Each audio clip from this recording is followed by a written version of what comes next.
ଆଜି ଆମେ ଆମେରିକାରେ ଯୋଉ ପ୍ରଥମ ତେଲ କୂଅ ଖୋଳା ହେଲା ସେ ବିଷୟରେ ଟିକେ କଥା ହେବା।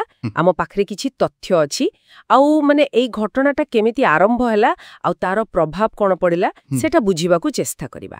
ତେବେ ଚାଲନ୍ତୁ ସିଧା ଯିବା 1859 ମସିହାକୁ ପେନ୍ସିଲଭେନିଆର ଟିଟସଭିଲ୍।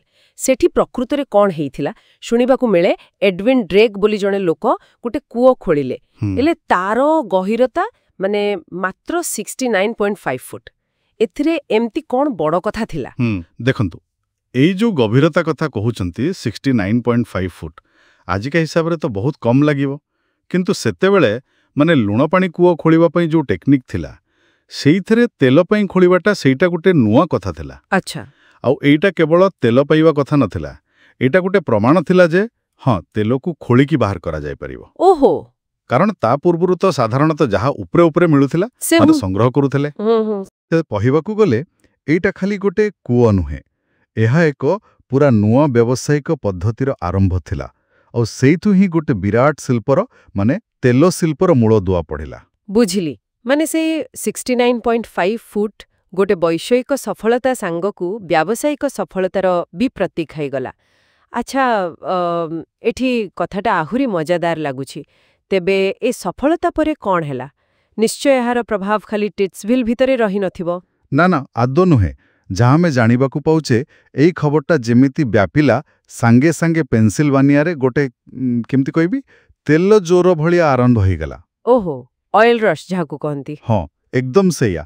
ହଜାର ହଜାର ସଂଖ୍ୟାରେ ଲୋକ ଭାଗ୍ୟ ପରୀକ୍ଷା କରିବାକୁ ସେଠିକି ଦୌଡ଼ିଲେ। ବାପରେ।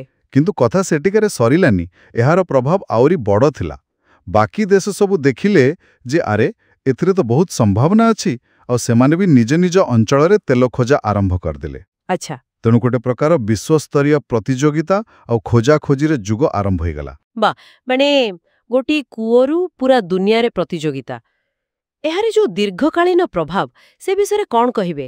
ଆମ ସଭ୍ୟତା ଉପରେ ଏହାର କି ପ୍ରଭାବ ପଡ଼ିଲା? ଯଦି ଆମେ ଟିକେ ବଡ଼ ଚିତ୍ର ଦେଖିବା ତେବେ ଏଇ ଆବିଷ୍କାରଟା ଗୋଟେ ମାଇଲ ଖୁଣ୍ଟ ପ୍ରକୃତରେ। ସେତେବେଳେ ଶିଳ୍ପ ବିପ୍ଳବ ଚାଲିଥାଏ ଆଉ ତେଲ ଗୋଟେ ନୂଆ ଆହୁରି ଶକ୍ତିଶାଳୀ ଇନ୍ଧନ ଭାବେ ଆସିଲା।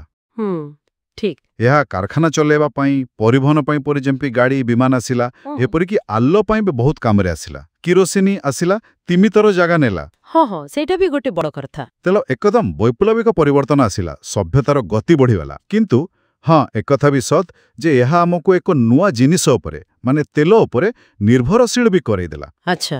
ତେବେ ସଂକ୍ଷେପରେ ଯଦି କହିବା 1859 ପେନ୍ସିଲଭେନିଆ, ଟିଟସଭିଲ୍, ଡ୍ରେକ୍ ଆଉ ସେ ପାଖାପାଖି 70 ଫୁଟର କୂଅ ଏଇଟା ଖାଲି ତେଲ ବାହାର କଲାନି, ଗୋଟେ ନୂଆ ଶିଳ୍ପକୁ ଜନ୍ମ ଦେଲା, ଶିଳ୍ପ ବିପ୍ଳବକୁ ଆହୁରି ଆଗକୁ ନେଲା ଆଉ ପୁରା ଦୁନିଆରେ ତେଲ ଖୋଜିବାର ଦୌଡ଼ ଆରମ୍ଭ କରିଦେଲା। ଶୁଣିବାକୁ ଛୋଟ ଲାଗିଲେ ବି ପ୍ରଭାବ ବହୁତ ବଡ଼ ଥିଲା। ଏଇଠି ଗୋଟେ ପ୍ରଶ୍ନ ବି ଆସୁଛି ମାନଙ୍କୁ। ଆମେ ସେଇ ପ୍ରଥମ କୂଅରୁ ଯୋଉ ତେଲ ଯୁବ ଆରମ୍ଭ କଲେ ଆଜି ଏତେ ବାଟ ଆସିଗଲେଣି, ଏବେ ଏଇ ସମ୍ପଦ ଉପରେ ଆମର ଯୋଉ ଏତେ ନିର୍ଭରଶୀଳତା ଏଇଟା ଆମ ଭବିଷ୍ୟତ ପାଇଁ କେମିତିକା ଚ୍ୟାଲେଞ୍ଜ ସୃଷ୍ଟି କରୁଛି ସେ କଥା ଟିକେ ଭାବିବାର ଅଛି। ସେଇ ପ୍ରଥମ ଟୋପା ତେଲରୁ ଆରମ୍ଭ ହୋଇଥିବା ଯାତ୍ରାଟା ଆମକୁ ପ୍ରକୃତରେ କୋଉଆଡ଼କୁ ନେଇକି ଯାଉଛି?